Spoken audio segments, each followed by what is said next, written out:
Welcome, folks, to The Uncommon Good with Bo Bonner and Dr. Bud Marr. Every week, diving deep into the truth of Catholic social teaching and restoring all things in Christ. The Uncommon Good, live from Iowa Catholic Radio's Mercy Live Up Studios. The Uncommon Good is on the air. I'm Bo Bonner. This is Bud. Bud, are you currently traveling the world like last time? Are you in a stable location? No, I reached my destination. Yesterday was a purgative trip from Indianapolis to Pittsburgh with 5.5 kids in tow, but we made it, so French fries are copious and available now. Wonderful. Well, also available that we need to make sure, even though I look outside here in Des Moines, looking out the window of Iowa Catholic Radio's Mercy Live Up Studios, and I see blustery winter weather still this late in April 18th. We do have hope because the Cardinals beat the Cubs, and that was with Adam Wainwright, who I think throws 40 miles an hour now. So that was pretty good, right? No, you and I have a mutual friend who is not a big fan of Mike Matheny, the manager of the Cardinals. It was kind of fun watching him on social media last night because as the game tightened in the 8th inning, he was so anxious about a collapse, but the Cardinals held on, so that was wonderful. So we need to at least milk this one because I should point out to the Cubs fans, I'm not sure that we're going to keep it up. So we're going to really make this one count. Like always, coming to you, like I said, Iowa Catholic Radio's Mercy Live Up Studio here in Iowa. Bud is out in Pittsburgh. We play all over the world if you're listening to us on iowacatholicradio.com. We have our podcast, but Bud, the big news is I think we've told listeners that we've been playing on 2 Tulsa stations, Tulsa and Broken Arrow. But if everything works out this weekend, we'll also be playing 8 more stations in Oklahoma City. So the reach for this show will also include Oklahoma as well. So thank you for the listeners who've asked, and we've tried to make things work out. And someday, Bud, we can even be playing across the world. No, I feel amazingly blessed. You know, Iowa and Oklahoma, 2 of my favorite states in the Union, and it's just cool to hear that there's that desire out there to learn more about the faith, and that God is using us to be, just instruments, very flawed instruments in that mission. Very flawed, cheap, Walmart-esque instruments that God might use. I'm not going to apologize for that. So then, Bud, you get working on Pittsburgh and maybe Nebraska, and then, we can have our empire. We can start marketing Jeb and Deacon Tony T-shirts, which I think really the whole middle part of the state's waiting for those 2 to have a T-shirt. Of course, our wonderful sound engineers. I'm getting excited for Christmas just thinking about the possibility of Deacon Tony and Jeb merchandise. Yeah, that'd be great. I mean, not only amazing sound guys, but they can really thrash a mean air guitar. I'm trying to think what else. Yeah. Beautiful men. I mean, just you look at them and you think like Grecian statues. I mean, the point being is that you and I should not be on T-shirts, and they should. Well, maybe that's the idea. It could be like, the thinker statue, and then the statue of David, but it's got clothes on, Deacon yes. Tony's face, or yeah, that's a good or one. fig leaves, something. Yeah, I'm glad this is the first opening show that maybe some people for the first time ever are listening to. They're really getting a good clue about what it's like, so that's good. As always, brought to you, underwritten by Cartridge World. Cartridge World, 801 73rd Street in Windsor Heights. Joe over at Cartridge World, a wonderful friend that helps our show, the locomotive that is our show, keep on going down the track, Bud. What do we have? We have NBA playoffs, I guess. What the Cubs put up their W every time they win because used to that was cheap because it happened so infrequently. What should we print out with Cartridge World cartridges now that the Cardinals have won once? I think about this. Like we got past Valentine's Day and the NCAA brackets, which were heavy printing seasons. This kind of reminds me of ordinary time in the church, where it's called ordinary time, and you can get the mistaken assumption like, oh, this period's not as important. But right. Like in seasons like this, it's great to remember that Cartridge World, this industry leader, is out there. They have this certain steadiness and constancy in what they provide. So great folks over there. Another thing about constancy, like always, we are underwritten by Mercy College of Health Sciences, mchs.edu. We just opened a new building, Bud. You were there in spirit. We had a bishop come and blessed the place. We got all sorts of new offices. They don't let me over there because, they have me down in the basement in the old building. But we have a new building to roll out summer classes. You can still enroll in summer if you would like. And even though we have a new building, you don't have to be physically there. There's no wait list. We have RN to BSN, Healthcare Administration, Health Information Management, all online, an accelerated BSN, which is a 12-month program for students who have previous BA experience. But if you want to move up to Des Moines and check out the new building, the Academic Center for Excellence, it's quite a sight to see. And Bud, when you were in town last year, at least we got to show you around and show you the new digs. Yeah, it was cool to see the new building. And, as human beings with landmarks like that, to me it was a testament of, Mercy College, with its humble beginnings, what it's become, and also just it's pretty cool to think about the future. You have this nice, crisp new building, and we can get caught up in buildings sometimes. Like this comes up in the Gospels when the disciples are amazed at the temple, and Jesus says, well, keep your eye on something different. But the great thing about a place like Mercy is, the infrastructure is all there to support the mission, and that's training compassionate healthcare professionals. So it's pretty cool to see all that. Yeah, you think about this sort of heroes and witnesses we've had in our midst. So Sister Zeta Brennan, she has a part of the building named after her on the other part of campus. Mm-hmm. But you just think about her humble beginnings, like you said, in Ireland, and now to think that place that she worked and cared about a lot has a building like that. All sorts of new features so that people can become the nurses and allied health administrators of the future to help heal people. So on the show today, speaking of that, we have Dr. Alan Moy. He is the founder and scientific director of the John Paul II Medical Research Institute. So we're going to have interesting talks with him. That's going to be next. So if you want to stick around with the Uncommon Good, we'll be back right after this.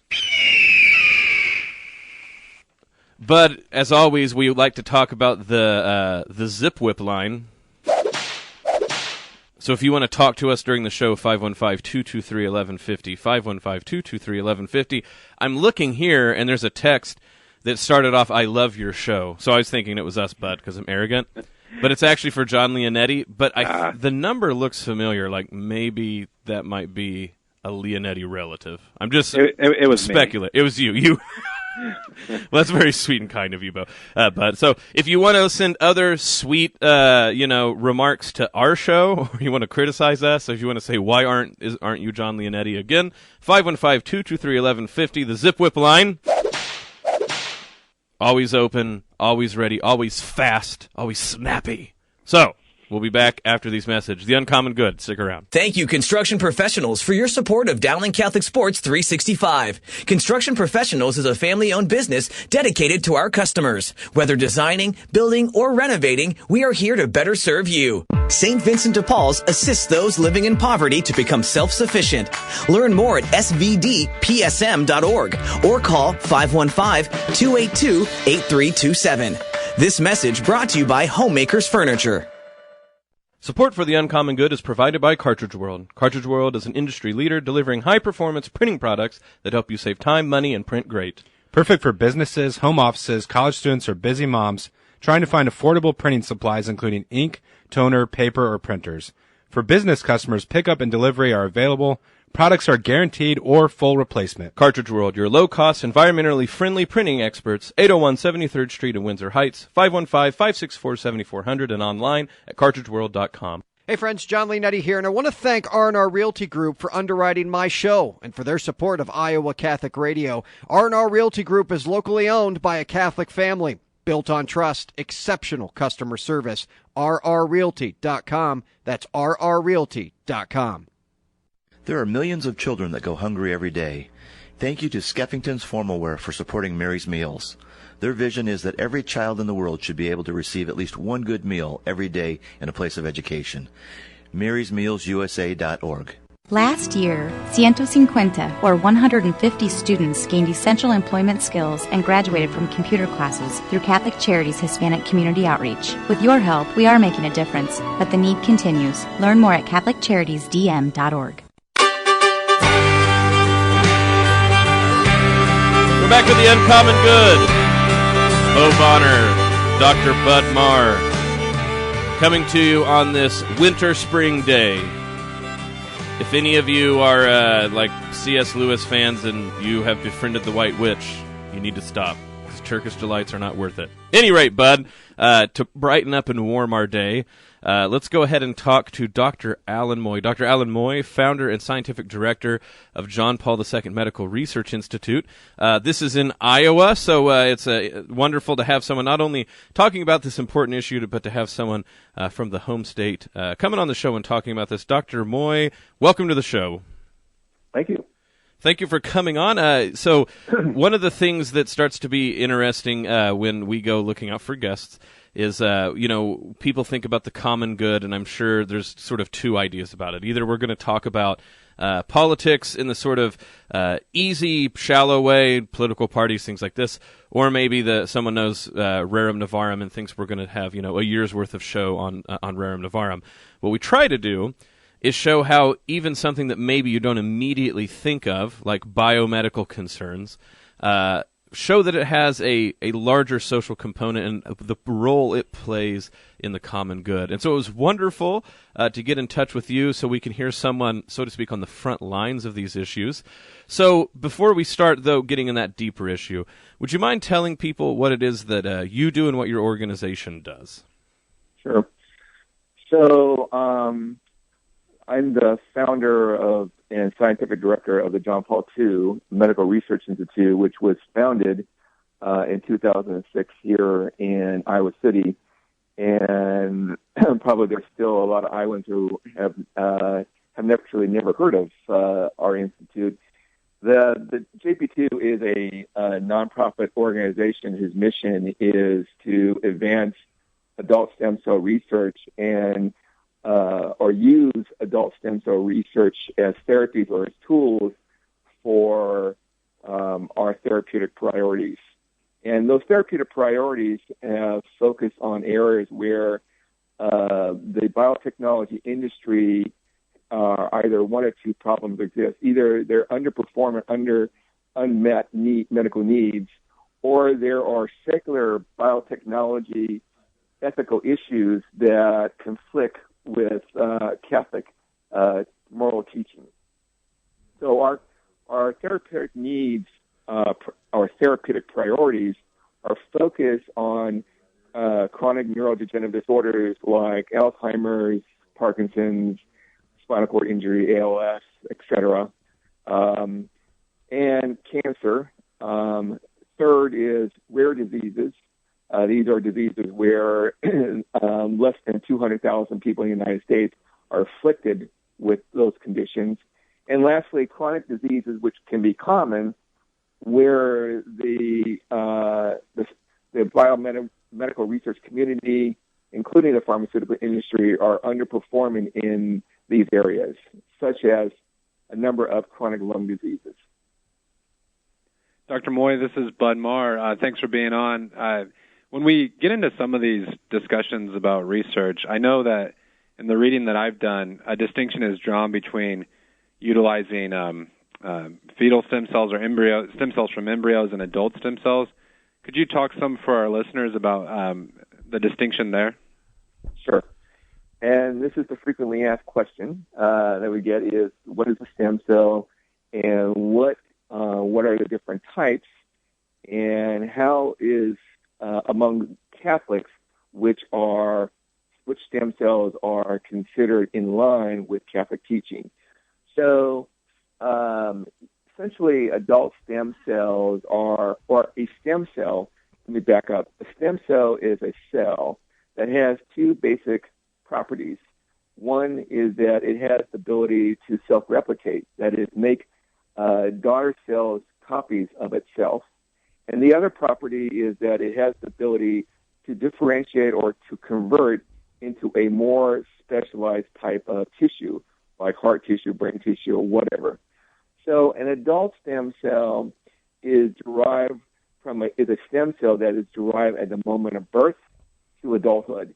So these are stem cells that can come from the tissues of newborns, such as cord blood tissue, placenta, or it can come from the bone marrow of an adult or fat tissue, So there are a variety of different adult stem cells that sources that can produce adult stem cell. And there's also, these are more natural types of stem cells. Then there are more genetically modified or engineered types of adult stem cells called the induced pluripotent stem cell, and I can talk about that later. But these are stem cells that where a man genetically modifies that adult cell into what's called a iPS cell. And this iPS cell is like an embryonic-like stem cell. It can do all the things like an embryonic stem cell. Now, in contrast, an embryonic stem cell is derived from an early stage 1 week embryo. So there are some of these early cells in a human embryo that produce all the ultimate tissues of a full developed fetus. And in order to extract those and grow those types of stem cells, one has to destroy a human embryo to develop that cell line. A fetal stem cell would be another stem cell, but it would be derived from a more mature fetus, such as in the first or second trimester. So from a Catholic perspective, where the line is drawn from how the Catholic Church views stem cells is obviously from a life issue. So any stem cell that is derived from the moment of birth and onward, adult stem cell, is considered ethical by the Catholic Church teaching. And stem cells that are derived from aborted fetal tissue or from an embryo is considered inconsistent with the moral teaching of the Catholic Church because the Catholic Church defines that all life is sacred from the moment of conception. So, Dr. Moy, one of the things that I immediately think of hearing that wonderful breakdown of how we understand the different cells and the sort of moral implications between using certain times versus others. You get into conversations with people, and the idea is that the church is against science or doesn't care about these things, or should be cordoned off to its own private sort of enterprise and let science do its thing. I will now play this first part of the show where I'm like, for 10 minutes, we talked about cells on our Catholic radio show, so it can't be the case that Catholics don't care about science. I actually think it's even a bigger deal, though, and I found this with arguing with people with all sorts of bioethical issues. People don't know the difference between some of these more difficult, specific distinctions we need to make in bioethics. Do you find that's one of the initial issues to overcome for people to take something like adult stem cell research seriously is either they think they know about the bioethics or they think they know the church's stance towards bioethics? That's a great question. So I think there are a couple of ethical issues that place the Catholic Church in a corner. And one of which is that there's a lack of awareness and education among Catholics and pro-life about what is a stem cell. It's a complicated science. It's a complicated issue. It's not like abortion, which is, very understandable and clear to the average layperson. There are a number of cell lines that are used in the pharmaceutical industry from decades of secular biotechnology that utilize embryonic stem cells and aborted fetal tissue in the variety of pharmaceutical medicinal processes and products that conflict with the Catholic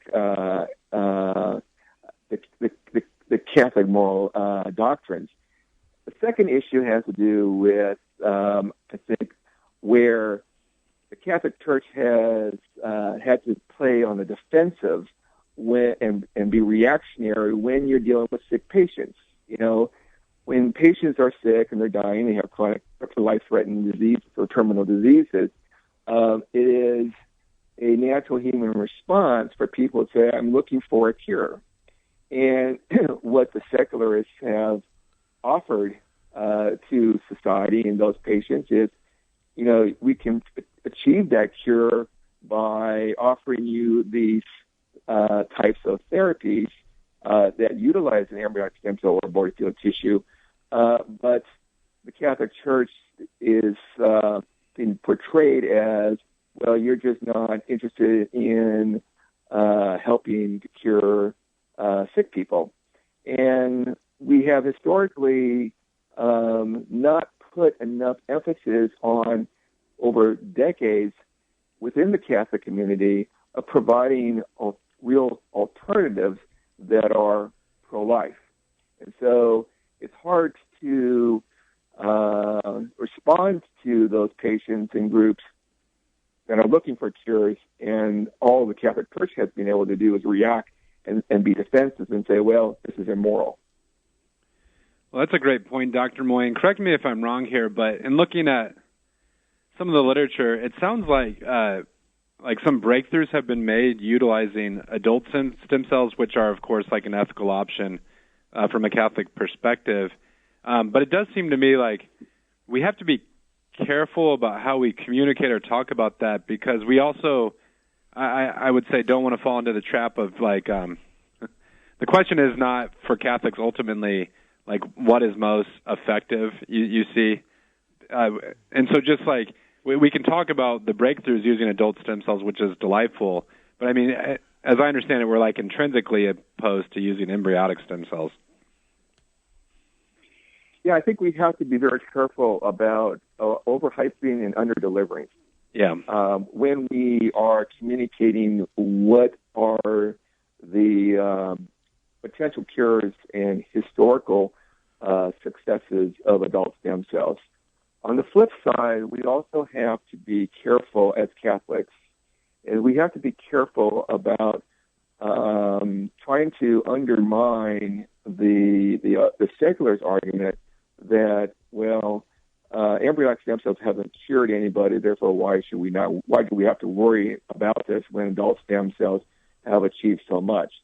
And I think it's premature, and the jury's still out regarding where the future forecasts of embryonic stem cells will to be achieved. So just to put things in historical perspective, and where this debate has evolved, is that people, when they talk about adult stem cells and their successes, they're really focusing on the successes of bone marrow transplantation.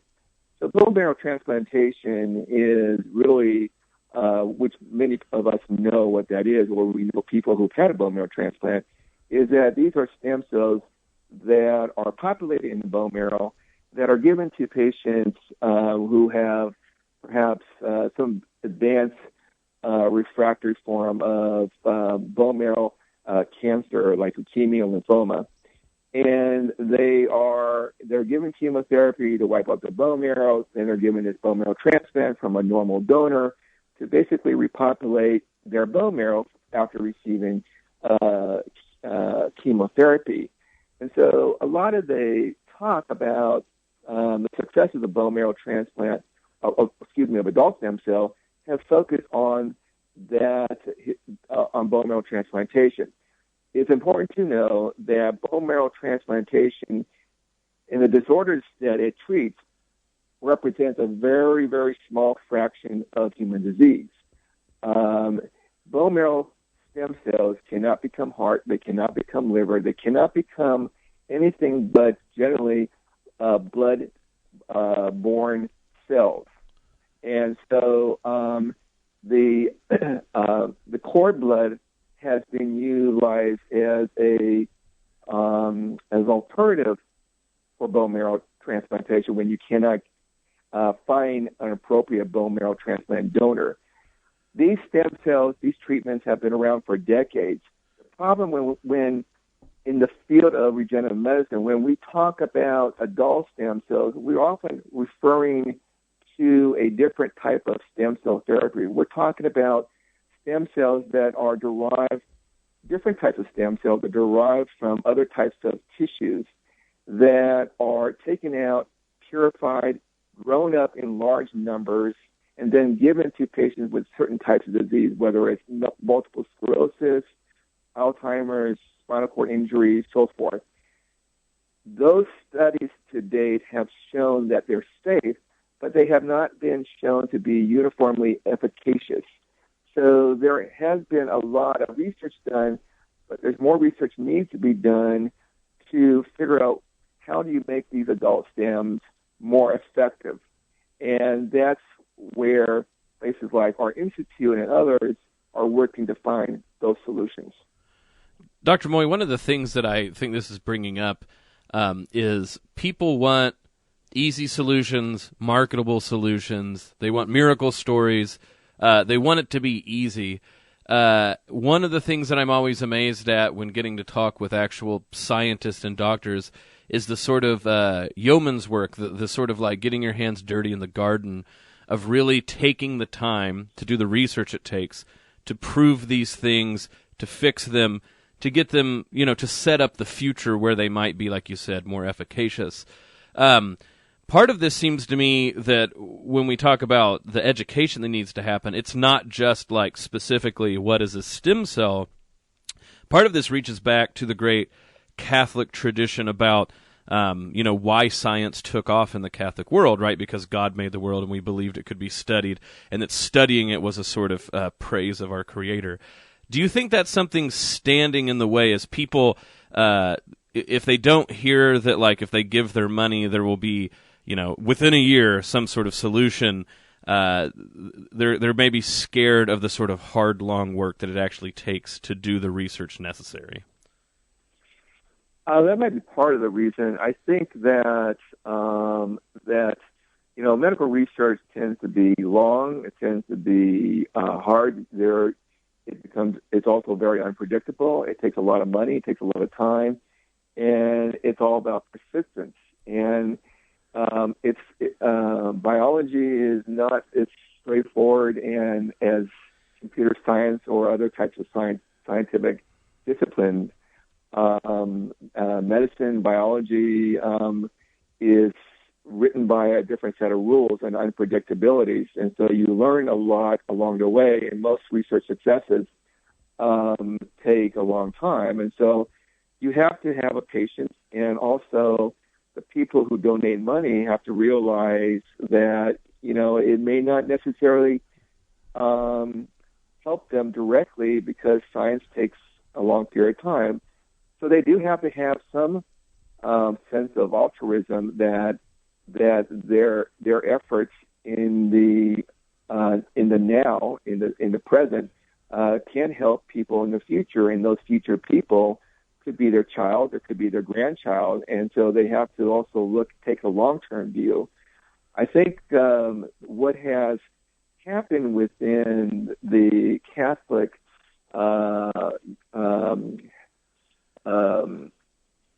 Catholic education system is that there has been a lack of emphasis within Catholic universities and colleges in focusing on biotechnology. So historically, Catholic medical centers have really focused on, or Catholic colleges, in fact, have focused on a liberal art education. They have focused on the vocation of healthcare, how to educate and train doctors and nurses and pharmacists, etc. In contrast, the secular universities have spent a lot of emphasis on biotechnology and exploiting the government funding from places like the National Institute of Health. So there has been a very difference in priorities between secular education and Catholic education. And that is a major reason why we're in the state we are in, is that we have not historically had a lot of pro-life or Catholic biotechnology alternatives that we could offer to patients. And so if you actually look at the top 100 funded NIH universities, not one Catholic university falls in that top 100. And that basically typifies the problems and the trends that we're dealing with and the problems that we're having with secularism. Dr. Moy, that's a fantastic point. We're going to go take our break right now, and when we get back, we'll dive into that more deeply. So this is The Uncommon Good. Stick around. After these messages, we'll be back to speak more with Dr. Moy. Friends, if you want to keep the conversation going, it's easy to do. Go to Facebook, Iowa Catholic Radio, our Twitter handle at IA Catholic Radio. Like we said, you can talk to us on the ZipWhip line 515-223-1150. If you want to keep up through the week, we have through the month, we have In Tune bi-weekly e-newsletter sent by email every other Wednesday. Complete, easy-to-navigate source for station headlines, event registration, program highlights, and more. Only 2 emails per month, so we make sure not to bombard your inbox. But like I said, if you want to keep up talking about this, you want to give us suggestions, make sure to go on over and visit our social media and our social media presence. Again, Facebook, Iowa Catholic Radio, Twitter handle at IA Catholic Radio, iowacatholicradio.com, and also our Iowa Catholic Radio app. We'll be back after this break. Thank you, construction professionals, for your support of Dowling Catholic Sports 365. Construction Professionals is a family-owned business dedicated to our customers. Whether designing, building, or renovating, we are here to better serve you. CPCustomHomes.com. St. Vincent de Paul's assists those living in poverty to become self-sufficient. Learn more at svdpsm.org or call 515-282-8327. This message brought to you by Homemakers Furniture. Support for The Uncommon Good is provided by Cartridge World. Cartridge World is an industry leader delivering high-performance printing products that help you save time, money, and print great. Perfect for businesses, home offices, college students, or busy moms trying to find affordable printing supplies including ink, toner, paper, or printers. For business customers, pickup and delivery are available. Products are guaranteed or full replacement. Cartridge World, your low-cost, environmentally friendly printing experts, 801 73rd Street in Windsor Heights, 515-564-7400, and online at cartridgeworld.com. Hey friends, John Leonetti here, and I want to thank R&R Realty Group for underwriting my show and for their support of Iowa Catholic Radio. R&R Realty Group is locally owned by a Catholic family, built on trust, exceptional customer service. rrrealty.com. That's rrrealty.com. This is Bo Bonner from The Uncommon Good. Bud and I want to thank Mercy College of Health Sciences for continuing to underwrite our show. The Catholic College of Downtown Des Moines, the programs they offer are a gateway into mercy, service, and a sustainable career. There are endless possibilities available online at mchs.edu. The Catholic Tuition Organization provides tuition assistance to qualified families so they can send their kids to our Catholic schools. Great tax benefits for donors and great education for our kids. Online, ctoiowa.org.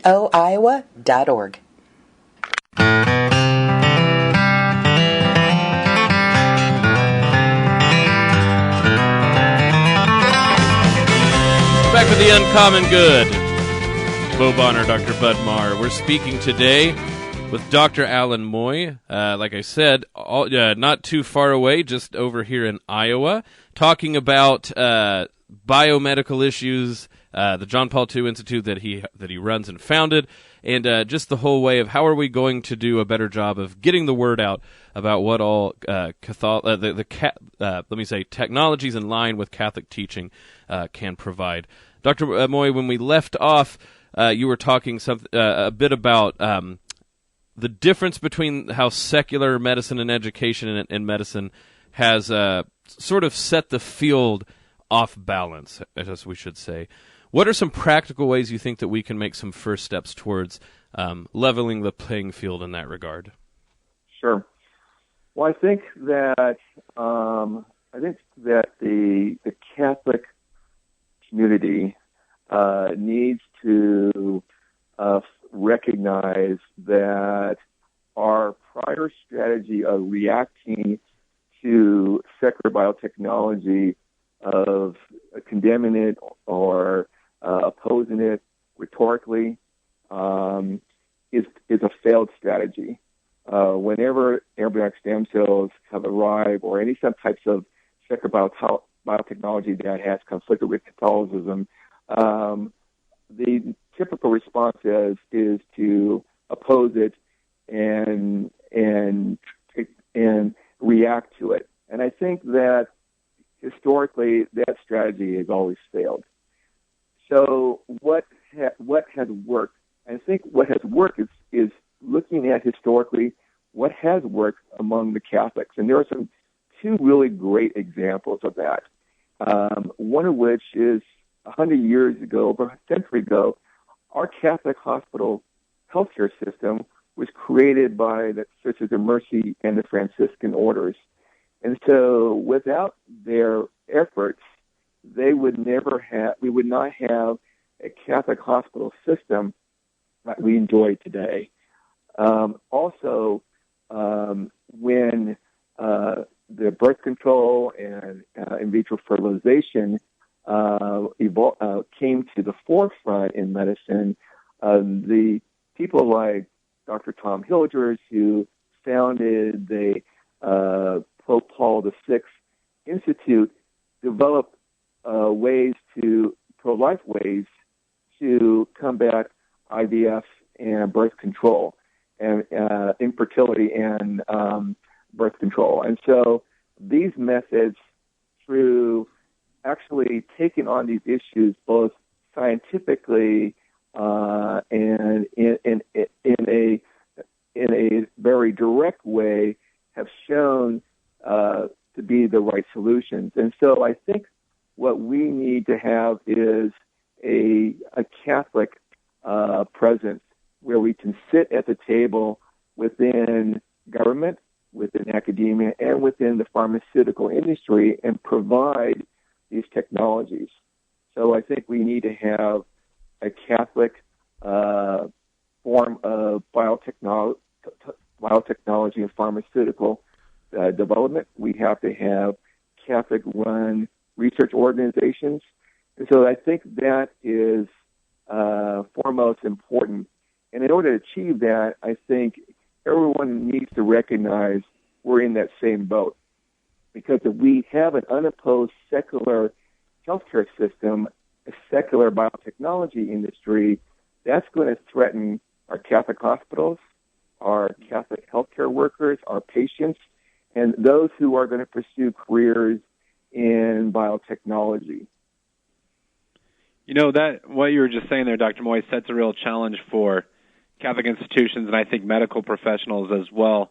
For some of our listeners who are committed Catholics and they're dedicated to upholding church teaching and witnessing to these matters as best they can, I think that one thing that's tough, and Bo and I even sense this in the classroom, is that when you talk about something like embryonic stem cell research, for many non-Catholics and even maybe some Catholics who haven't completely thought through the issue, the embryo seems so tiny. Like it's almost, it's that kind of phrase like out of sight, out of mind, because it's kind of like underdeveloped. It just, I think for those who are skeptical of church teaching, this idea like my grandmother has been diagnosed with this disease and we could cure it maybe through this kind of research, it can be kind of a tough sell. Do you have ideas about kind of reaching out to those who might be skeptical or uninformed? How have you approached those things in your personal relationships? So I would say the way to address this is there a solution, a scientific solution to make embryonic stem cells scientific obsolete and offer something that's better, cheaper, and has less clinical risk? Okay, so that's the way, and that's the argument to make. And so what our institute started over about 7 years ago was to tackle the argument among the secular community that embryonic stem cells are superior to adult stem cells because embryonic stem cells can do everything, they can become everything, whereas adult stems have limited ability to program into specific types of cells. And so what we did is come up with a technology that is superior, we think, to the embryonic stem cell. And so what happened was in 1998, the embryonic stem cell came on the horizon. It was first introduced and published. But in 2007, a Japanese scientist who later won the Nobel Prize. He developed a embryonic-like stem cell without using an embryo. So he called it the induced pluripotent stem cell, which I mentioned earlier in my talk. So the iPS cell is created by genetically altering an adult cell from a patient without having to use an embryo or a fetus. It's coming specifically from a patient, and you genetically modify it by using a handful of genes to convert it into this iPS cell, at which point it becomes everything that an embryonic stem cell can do. It also forms tumors like an embryonic stem cell, when you inject this and put this into an animal. And that is the clinical risk and the safety risk associated with whether it's an iPS cell or a embryonic stem cell. So what we did was we said, can we make a iPS cell or embryonic stem cell that has lower risk of causing tumors than anything that has come before? And so what we did is we expanded on the work of this Japanese Nobel laureate. What he showed was that there are certain cancer genes that are used in the process that are used to make these iPS cells. And so he found that if you can eliminate the cancer genes, he could produce a iPS cell without causing a tumor. The problem was that in order to carry out this reaction, he had to use a virus to infect these cells that carried all these genes. And so we can't obviously use viruses in our therapies because of the infectious risk. So what we were able to publish last year, and this is after 7 years of hard work and thousands of experiments, we were able to show that we can produce these iPS cells without viruses and without cancer genes. So this is a landmark a milestone in regenerative medicine. We now have the ability to provide a solution to those naysayers that say, I need an embryonic stem cell to cure. Well, you don't need an embryonic stem cell to cure. We have a cell line that can do everything a embryonic stem cell can do, and it has less risk, clinical risk. It has less cancer risk, and it's cheaper to manufacture than an embryonic stem cell. Dr. Moy, so if people are hearing this, and I mean the sort of, again, like I'm always impressed by how hard it is to actually do the work of scientific investigation and experimentation. And I think people miss that all the time. I blame movies, Marvel movies. They just push buttons and things happen. So I understand the hard work, and I think it's impressive to hear that something that was just on the horizon a mere 7 years ago, how far down the line you have been able to take this. I guess my question in the sort of light of our show, I still, the sort of worst sort of skeptic can hear this and go like, well, are you guys just basically a sort of biomedical business and that's it, right? So like all that's going to happen is different people are going to compete for different biomedical technologies, and this one's a secular flavor, this is a Catholic flavor, it's just a matter of marketing. What difference does it make to say that when Catholics do things like you're doing, the experiments you're doing, that they have the common good in mind, that there's a way in which the medical profession and things like this deep research that's very technical, even it has a connection to this large, overarching concern for not only individuals, but for society itself in common? So I think it's important that there has to be a Catholic influence on the ethics, not just from the standpoint of, what types of cells or whether we use an embryonic stem cell or an aborted fetus in medical research. But without a Catholic influence, we won't have a Catholic identity in the decisions by which government or the pharmaceutical industry can be constrained by how they deal with the public and the consumer. For example, if currently some of our specialty drugs that the pharmaceutical industry is creating, are now costing, hundreds of thousands of dollars. And so it's now not just becoming an ethical issue who gets access to those drugs. And that's going to, put a lot of society pressure on who should have a treatment and who should not receive treatment based on the cost of these drugs. And if we don't have Catholics involved in this space, and we don't have a moral center on what is the Catholic identity to help the poor, to identify people as dignity, regardless of what society views their sense of worth, we won't have to be able to influence the way healthcare is delivered. Dr. Moy, listen to you talk, just some fascinating things in the scientific realm, in the realm of medical research. It also seems to me that all of this conversation gets back to very fundamental theological topics. So, like our understanding of death and the process of dying. Some of what we've talked about has even reminded me of in the very beginning of human history, this desire to exceed like the limits that have been placed around us, and this search for, like a kind of forbidden fruit that would extend life beyond the bounds that God sort of placed around us. And it seems like as Catholics, we not only have to be thinking through like the scientific understanding of things, but also like how this all connects to our theological commitments. Does the center where you work, you guys probably deal some with those matters as well? So we occasionally get people asking us ethical issues. People ask us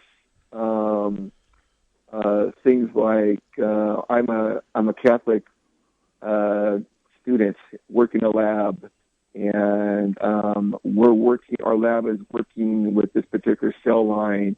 How do I confront this? How will I deal with this? Because I'm worried that I might lose my job, or I might lose my degree, or I might not be advanced. So we get, a fair amount of those types of issues that come to our attention.